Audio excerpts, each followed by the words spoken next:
man's grin widened as the firelight caught his eyes. No headlamp, no badge, just those words. You need to leave with me right now. My brother Jason's hand tightened around his knife. We'd come to these mountains for peace. Now, in the suffocating dark, we realized solitude could be deadly. What we didn't know. This was just the beginning. And the next time, I'd be alone. Jason and I moved to Colorado chasing mountain solitude. Broke but determined, we split a Denver suburb townhome. The peaks were right there, a 15-minute drive to trails teeming with tourists. That's why we planned a 3-day backcountry trip deep in the San Juans. Jason mapped it, a ghost trail, he promised. Just us. At the trailhead, only one vehicle waited, a dust-caked SUV, its tires scarred by rock shards. One other hiker, we thought. Good odds. Day 1 crushed us, 8 miles ending with a brutal climb. As sunset bled gold over the valley, we found Jason's promised campsite, a ledge carved into the mountainside, overlooking 1,000 feet of nothing. We built a fire pit, laughing as sparks spiraled into the violet sky. Hours dissolved into stories of college idiocy and future plans. Then, silence. Not natural quiet. The absence of sound. Crickets stopped. Wind died. Only the fire crackled. Crunch, crunch, crunch. Footsteps, deliberate and heavy, ascended the trail. No headlamp beam cut the darkness. Just shadows shifting until he emerged. A gaunt man in frayed ranger greens, his smile frozen like a crack in glass. Evening, boys. His voice grated like gravel. This section's closed. Been tracking you. Jason stood slowly. We have permits. Checked yesterday. The man's grin didn't waver. Doesn't matter. You're coming with me. Now. He stepped closer. Firelight hollowed his eyes into pits. Pack up. My blood turned icy. Rangers don't hike at night without lights. Don't smile like that. Jason's knuckles whitened on his trekking pole. We're staying. 410 heartbeats, the man stared. Then, without a word, he melted back into the dark. We didn't sleep. Every rustle became footsteps, every shadow, his silhouette. At dawn, we fled. The SUV still sat at the trailhead, abandoned, or worse. Police found nothing. No ranger reported. No missing hiker. Just the grinning man, lost to the wilderness. After college, my buddies scattered. I still craved the woods, so I returned to an old haunt, a remote basin 3 hours from cell service. Hard access meant 0 crowds. Just pines, granite, and silence. I set camp by dusk. That's when he appeared, lean, mid-30s, a day pack too small for overnight gear. He nodded from across the clearing. Quiet out here. Yeah, I said, uneasy. Why hike 3 hours just to sit? He lingered until twilight deepened, then vanished down the trail. Too late, I thought. It'll be pitch black before he's halfway. Alone, I ate rehydrated chili. Silence pressed in, heavy, absolute. No laughter, no shared fire. Just the hiss of my lantern. I doused it, zipped myself into my tent, and tried to sleep. Thud. I jerked awake. Blackness so thick I choked on it. Crunch, crunch, crunch. Footsteps. Circling. Closer, closer. Then, nothing. I fumbled for the lantern. Clicked it on. Unzipped the tent flap. He stood 20 feet away. Not moving. Not speaking. A human statue swallowed by night. My beam lit his hiking boots, his dusty jeans, but his face stayed shadowed. Hey. My voice cracked. You okay? No reaction. Is he facing me? Or the trees? I palmed my knife. Time stretched, warped. My breath fogged in the lantern's glare. 10 minutes. 15. Every muscle screamed. Then, he pivoted. Slowly. Deliberately. I saw his profile. He'd been staring directly at me the entire time. He walked away, footsteps fading into the void. I didn't move until sunrise. The basin felt poisoned now. I packed, eyes scanning every tree. What did he want? The question haunts me. If I hadn't woken up. My final trip was supposed to be safe, a lakeside spot barely a mile from my truck. 3 blissful days, reading, fishing, the loon's mournful cries. On day 3, I hiked back for supplies. Returning, I froze. A new tent. Slate gray, pitched at the lake's far edge. No one in sight. No footprints in the mud. Impossible. The only trails right here. Unease prickled my neck. I fished, stealing glances. 3 hours. No movement. No sound. At dusk, I lit my campfire. Flames roared, casting long, dancing shadows. That's when I saw it, a figure darting between trees at the forest's edge. Gathering wood. I forced calm. 30 minutes later, they emerged. Not 1. 4. Men in their 30s/40s, moving in sync. Expressionless. Silent. They strode straight toward my fire. Can I help? I stood. They ignored me. 2 split left. 2 right. Hands shoved my chest. Hard. I stumbled. Wait. Take my gear. Just. 1 clamped my arm. His eyes were doll's eyes. Empty. Glassy. The other gripped my bicep. They dragged me backward, away from the light, toward the black woods. My tent vanished. The fire shrunk to an orange pinprick. Please. I gasped. Deeper darkness. Pine needles stabbed my neck. 1 man reached into his jacket. I ran. Branches lashed my face. I didn't look back. Footsteps pounded behind me. Close, so close, then faded. I hit the trail, sprinted to my truck, locked the doors, and sobbed. Police found camp ransacked. Gear gone. No prints. No leads. Those men weren't thieves. They wanted me. Dragged toward the deepest woods. What waited there? I sold my tent. My stove. My backpack. The mountains won't claim me again. But last night, hiking boots appeared on my porch. Caked in dry, red Colorado mud. And a folded map. With our ledge circled in blood-red ink. Did he find me? Or was it them? The hiking boots sat on my welcome mat like a threat carved in leather. Size 11. Men's. Caked in that distinct rust-red Colorado mud you only find deep in the San Juans. The same mud that clung to the tires of that abandoned SUV years ago. My blood turned to ice water. No. It's a coincidence. Kids playing a prank. But pranks don't leave maps. It was tucked clumsily into the left boot. A standard park trail map, the kind you grab for free at ranger stations. Unfolded, it revealed the jagged lines of the San Juan Mountains. And there, circled not in ink, but in a flaky dark red substance that smelled faintly metallic, our ledge. The exact spot where the grinning man found us. He knows where I live. Panic choked me. I snatched the boots and map, slammed the door, and threw every lock. My apartment, my sanctuary, felt suddenly paper-thin. The view of the Denver skyline through my window didn't feel like civilization anymore. It felt like a stage set, hiding watchers in the wings. I called Jason. Voicemail. Again. And again. Where was he? Hours bled into a sleepless night. Every creak of the building, every car passing on the street below, was the grinning man's footsteps returning. The map lay on my kitchen table, that red circle burning into my vision. Why send this? A warning? A taunt? Or an invitation, back to the ledge? My phone buzzed at 3:17 a.m. Jason's name flashed. Jace. Thank God. Did you listen? His voice was a raw, terrified whisper, crackling with bad reception. He's not alone. They're not just thieves or creeps. It's a group. They call themselves the Trail Watchers or something. Who? The Lake Men? The grinning guy?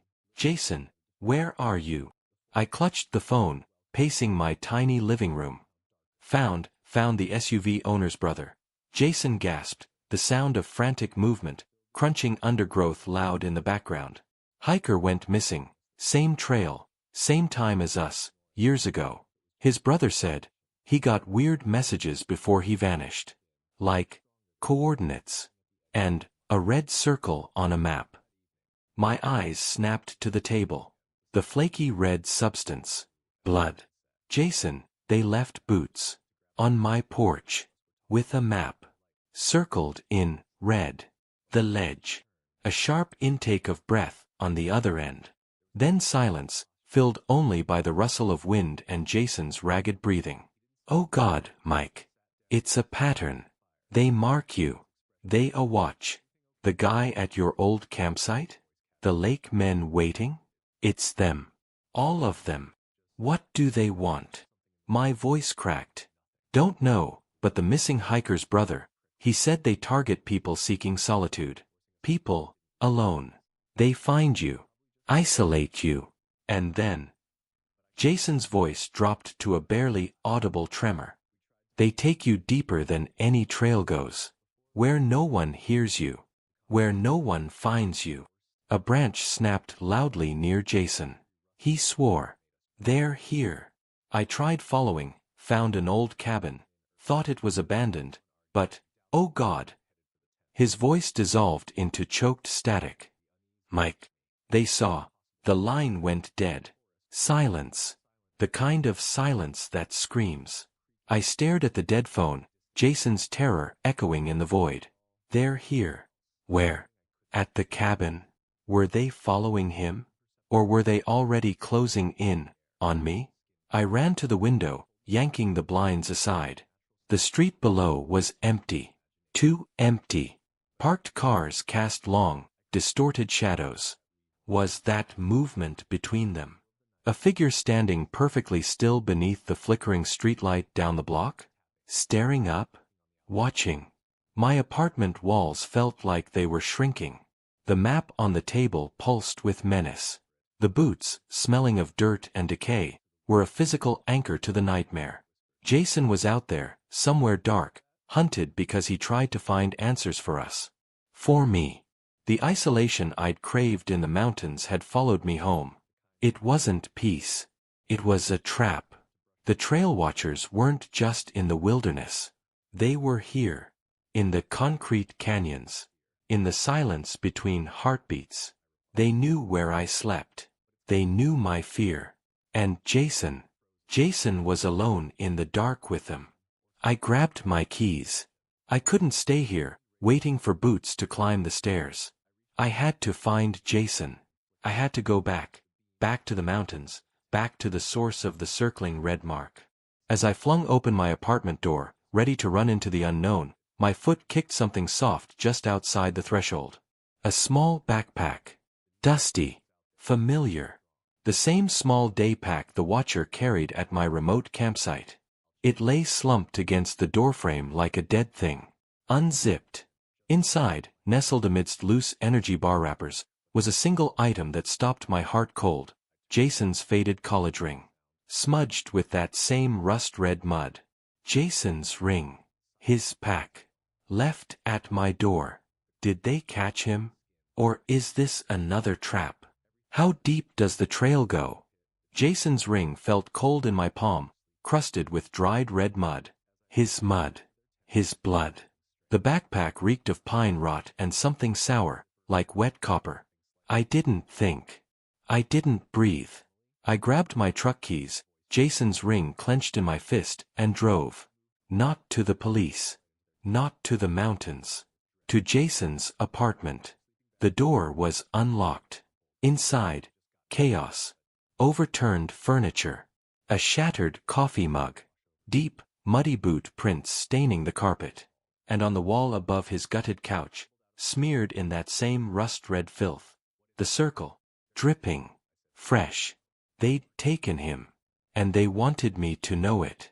I drove to the San Juans like a madman. Dawn bled pink over the peaks as I reached the trailhead. That same dusty SUV was gone. In its place, 3 new trucks. Windows tinted black. Empty. My phone buzzed, a blocked number. A photo loaded. Jason. Bound. Gagged. Eyes wide with terror. Behind him, sheer cliff face. Our ledge.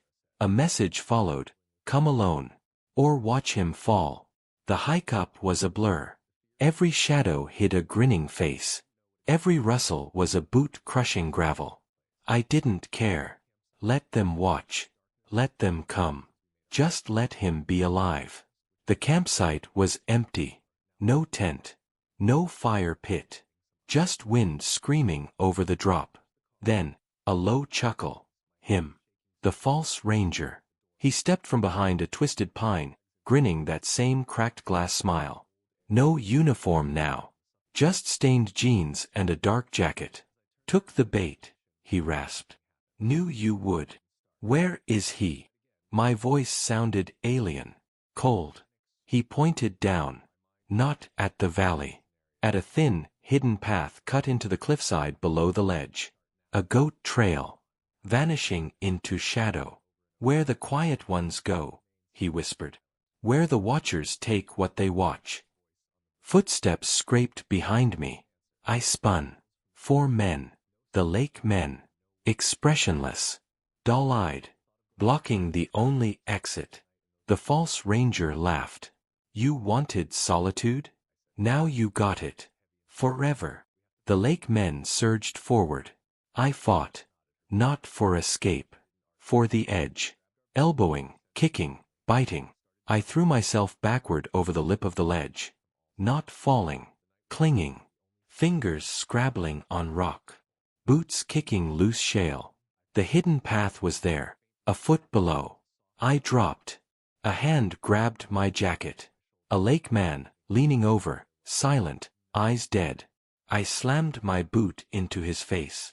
He reeled back with a wet crunch. I ran. Down the crumbling path. Into the throat of the cliff. The path plunged into a cave mouth choked with roots. Inside, damp, cold, smelling of earth and rot. And whimpering. Jason. He was tied to a stalagmite, face bruised, lips split. But alive. Mike. He sobbed. They're not men. Shadows detached from the walls. The watchers. The false ranger limped in behind me, blood dripping from his broken nose. His grin was gone. Replaced by rage. They're ghosts, Jason choked. Hikers who vanished. Campers who got lost. The mountains took them, and sent them back wrong.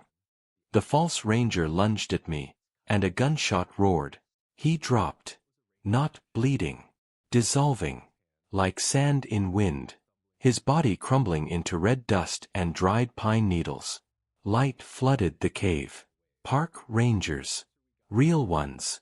Radios crackling. Headlamps blazing. Hands up, one yelled, gun trained on the remaining watchers. The lake men didn't fight. They didn't run. They simply unmade themselves. Collapsing inward. Becoming dust. Becoming mud. Becoming nothing. We told the rangers everything. They found no bodies. No dust. Only Jason's ropes. The official report? Mass hallucination. Hypoxia. Trauma. Jason won't go near a tree. I keep Jason's ring on a chain. The mountains won. But last night, my window rattled. I looked out. Down on the empty street, under a flickering lamp, the false ranger. Whole. Unharmed. Grinning up at me. He raised one hand, and pointed at the distant, dark peaks. Then he faded. Like mist. The mountains remember. They're still watching. And they're not done with us. Was any of it real? Or are we next to fade? Comment, behind you, if you'd risk the trail. Jason stopped screaming last week. Now he only whispers. To the walls. To the shadows. To things only he sees. The doctors call it severe PTSD with psychotic features.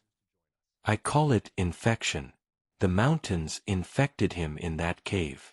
I found the first name carved into the oak tree outside his hospital room window. Aiden R. 2016. Deep. Deliberate. Fresh sap wept down the bark like blood. I didn't tell the nurses. They'd sedate him again. But Jason's eyes, glassy and far away, tracked the tree whenever the wind shook its branches.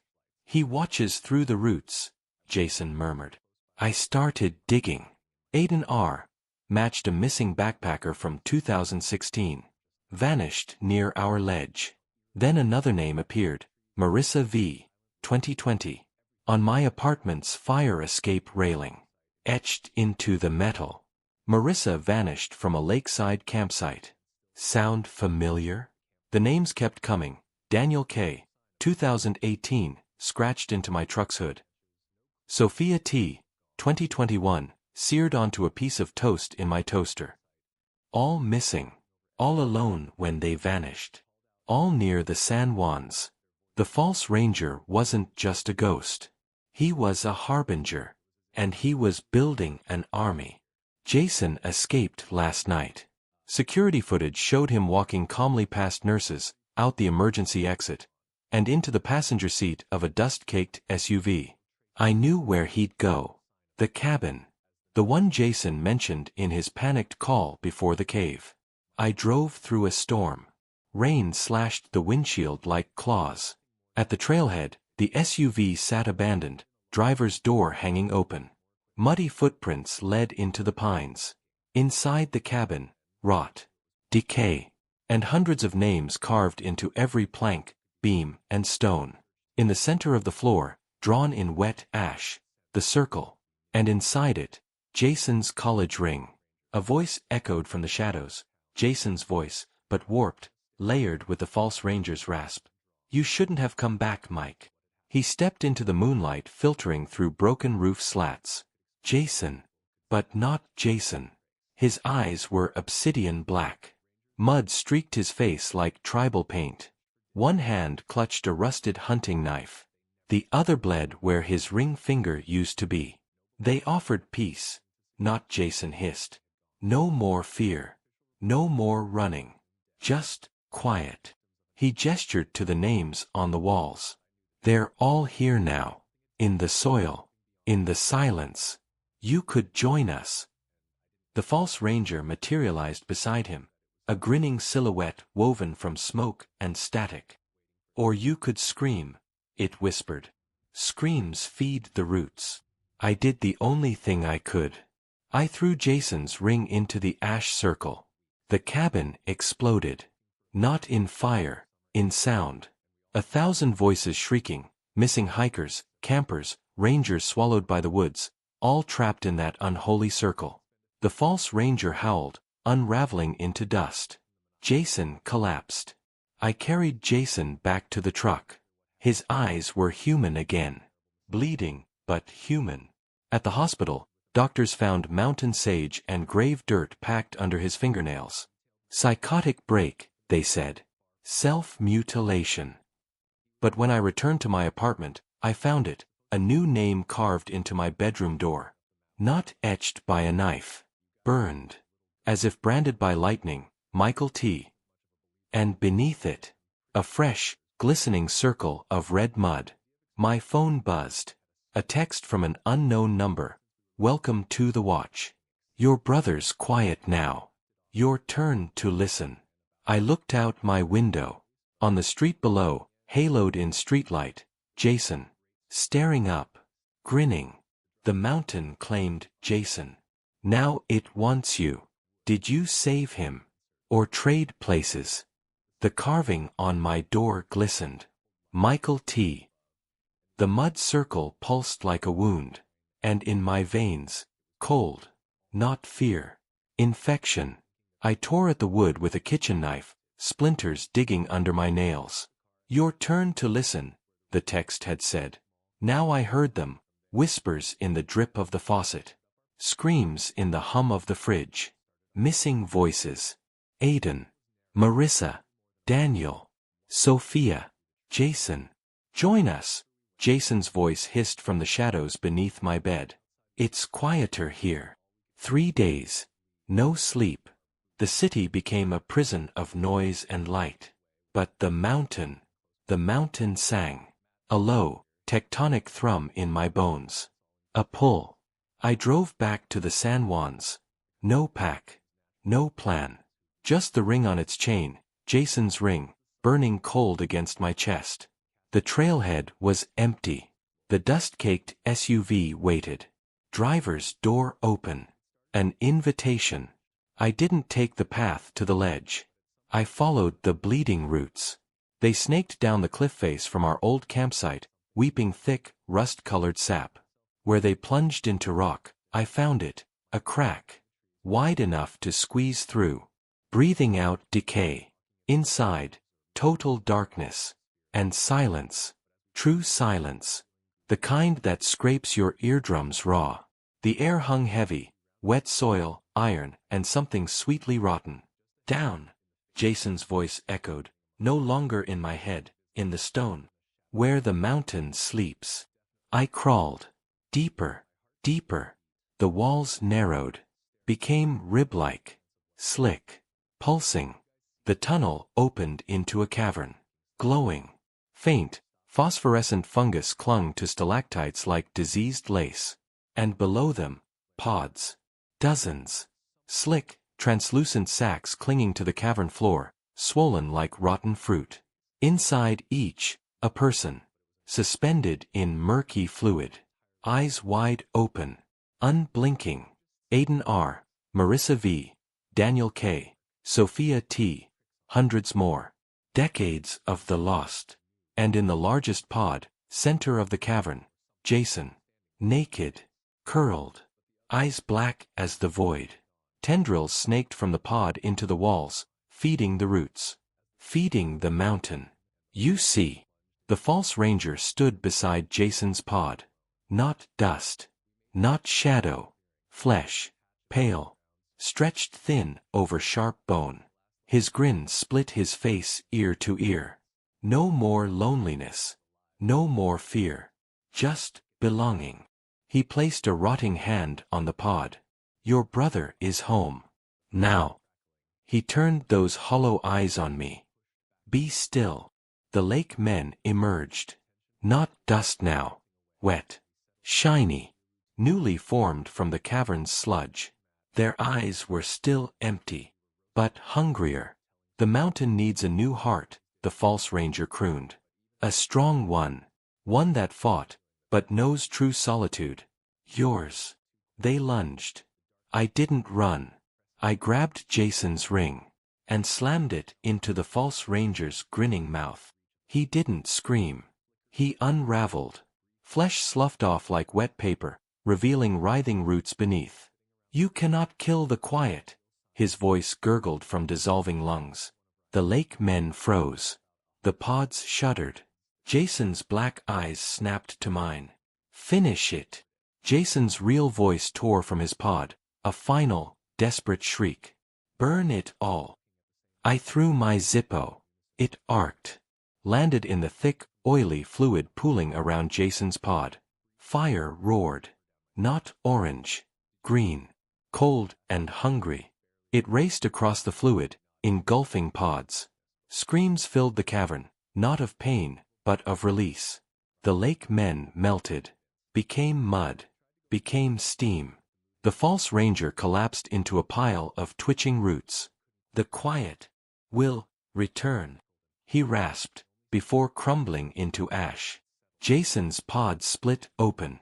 He fell, gasping, into the burning muck. I dragged him back as the fire climbed the pulsating walls. The mountain screamed. A sound beyond hearing, beyond sanity. It shook the world. We stumbled into daylight hours later, coughing soot, skin blistered. Behind us, the crack sealed shut. Just solid rock. Jason remembers nothing. Just nightmares, he says. Faces in the dark. He keeps his missing finger bandaged. I remember everything. Especially the whispers. They didn't stop with the fire. Now, when rain falls, I hear names in the patter. When wind sighs through the city canyons, it carries sobs. And sometimes, in the mirror. My eyes flicker black for just a second. The mountain is wounded. Not dead. And it's still hungry. Last night, a parcel arrived. No return address. Inside, a chunk of pulsating, root-infested rock. Still warm. Still breathing. And wrapped around it, a note in Jason's handwriting. It needs a new watcher. It chose you.